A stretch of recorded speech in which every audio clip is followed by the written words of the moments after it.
Speaker পদত্যাগ করতে পারেন, সেই পদত্যাগটা করতে হবে যদি কিনা কোনো পার্লামেন্ট থাকে। এখানে যখন পার্লামেন্টটা ডিসলভ হয়ে গেছে তখন সংবিধানের ৭৪(২) অনুচ্ছেদ মতে এখানে পদত্যাগের কিছু নাই, কারণ স্পিকারের পদ ততক্ষণ পর্যন্ত থাকবে যতক্ষণ পর্যন্ত পার্লামেন্ট থাকবে। এখানে যেহেতু পার্লামেন্ট ডিসলভ হয়ে গেছে, সুতরাং অনুচ্ছেদ 74(2) অনুযায়ী পদত্যাগ যেটা আছে সেটা রিডান্ডেন্ট, অপ্রয়োজনীয়। তবে প্রশ্ন হতে পারে যে সেক্ষেত্রে আরও সাংবিধানিক যে বিষয়গুলো আছে সেভাবে কীভাবে অনুষ্ঠিত হবে। সেখানে আমি আপনাদেরকে মনে করিয়ে দেব, যখন এরশাদ সাহেবের যখন পার্লামেন্ট ডিসলভ হয়ে যায় এরশাদ সাহেবের সময়, তখন যখন বিএনপি 1990-তে ক্ষমতায় আসে, তখন যদি মনে করতে পারেন দেখবেন যে শামসুল হুদা সাহেব স্পিকার হিসেবে কাজ করেছিলেন এবং শামসুল হুদা বিগত পার্লামেন্টের স্পিকার ছিলেন, সেই একটাতেই তিনি প্রিসাইড করেছিলেন। সুতরাং তিনি যদি পার্লামেন্ট ডিসলভ হয়ে যাওয়ার পরও তিনি যে স্পিকার যিনি আছেন তার পদ থাকছে না, কিন্তু এবং তিনি যদি পদত্যাগ করে থাকে, পদত্যাগের প্রশ্ন নেই, কারণ তার আগেই তার পদ চলে গেছে, কিন্তু তিনি আইনের ফিকশন অনুযায়ী তিনি কন্টিনিউ করবেন এবং পরবর্তী পার্লামেন্ট যখন হবে সেই পার্লামেন্টের প্রথম সেশন তিনি প্রিসাইড করবেন। আর একটা সমস্যা, সাংবিধানিক একটা সমস্যার প্রশ্ন আসতে পারে। আর্টিকেল 54 অফ দ্য কনস্টিটিউশন বলে দেওয়া আছে, যদি রাষ্ট্রপতি যদি না থাকেন, যে কোনো কারণে না থাকেন, তবে ক্ষমতার স্পিকারের কাছে চলে যায়। এবং অনেকে অনেক রকম ইন্টারপ্রিটেশন দেয়, কিন্তু কোনো ইন্টারপ্রিটেশন হবে না, কারণ ইন্টারপ্রিটেশন সবসময় আসবে কোনো স্ট্যাটিউট থেকে, পার্লামেন্ট কর্তৃক যে আইনগুলো হয় তার বেসিসে, অথবা কনস্টিটিউশনের ভিতর থেকেই ইন্টারপ্রিটেশন বা ব্যাখ্যাগুলো আসবে। অনেকে বলতে পারেন এটা অন্য কারোর কাছে যাবে, ফর এক্সাম্পল ডেপুটি স্পিকারের কাছে যাবে, কি মাননীয় প্রধান বিচারপতির কাছে যাবে। এখানে আলোচনা এসেছে যে মাননীয় প্রধান বিচারপতির কাছে যাবে, কিন্তু কনস্টিটিউশন এরকম কোনো কিছু বলা নাই। 54-এ বলা আছে যদি রাষ্ট্রপতির যদি না থাকেন তবে সেই ক্ষেত্রে রাষ্ট্রপতির দায়িত্ব পালন করবেন স্পিকার, এবং যদি স্পিকার না থাকেন সেই ক্ষেত্রে ডেপুটি স্পিকার। কিন্তু আমাদের সংবিধান যেভাবে 3টা পিলারকে আলাদা করা হয়েছে, লেজিসলেশন এবং পার্লামেন্টকে, জুডিশিয়ারিকে এবং আইন বিভাগকে, এক্সিকিউটিভ, পার্লামেন্ট মানে আইন প্রণয়ন যারা করেন, এবং জুডিশিয়ারিকে যেভাবে ভাগ করা হয়েছে, সেপারেশন জুডিশিয়ারি, তাতে করে চিফ জাস্টিসের রাষ্ট্রীয় ক্ষমতা নেওয়ার কোনো বিষয় কোনো আইন অথবা সংবিধানে দেয়নি, এবং আইনও করলে হবে না, কারণ যে কোনো আইন যদি করা হয় যেটা সংবিধানের বেসিক পিলারের পরিপন্থী হয়, তো সেই ক্ষেত্রে সেই আইনও টিকবে না।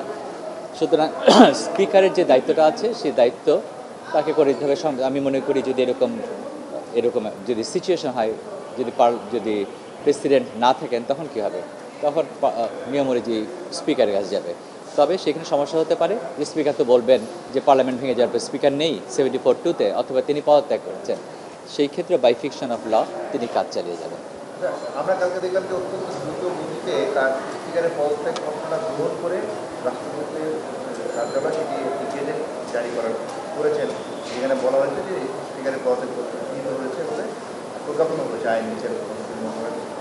এই ক্ষেত্রে তাহলে ব্যাখ্যাটা কী হবে? এটা যদি গৃহীত হয়েও থাকে, যে তার পদত্যাগপত্র যদি গৃহীত হওয়ার প্রশ্নটা কোথায় আসছে? দুটো কাজের মধ্যে কোনটা কাজ, যে কাজটা আগে হবে? যদি পার্লামেন্ট না থাকে সেই কাজটা আগে হয়েছে, নাকি তিনি পদত্যাগটা আগে করেছেন না পরে করেছেন, সেটা বিচার্য। তো তিনি যদি পার্লামেন্ট মেম্বার না থাকে, যেখানে কনস্টিটিউশন বলে দিচ্ছে তার স্পিকার পদ থাকবে না, তো সেখানে তড়িঘড়ি করে আবার তাকে বাতিল করার প্রয়োজনীয়তাটা কি? এটা অতি উৎসাহিত একটা ব্যাপার, ওভার এনথুসিয়াস্টিক। পদ তো নেই, উনি তো স্পিকার নেই।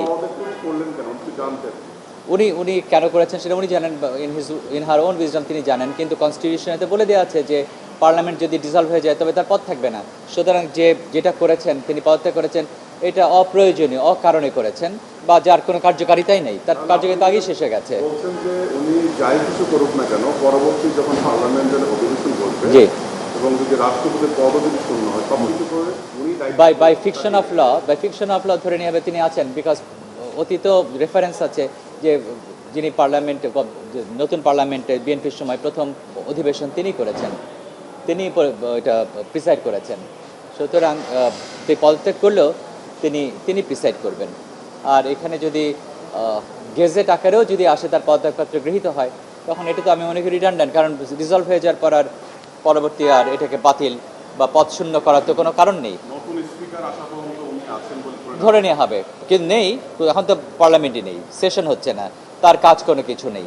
কিন্তু যখন পার্লামেন্ট একটা হবে, যে যারাই সরকারে আসুক না কেন, তো সেই পার্লামেন্টে তিনি প্রথমটা করবেন, তারপর স্পিকার হবেন, speaker will take over in the new session.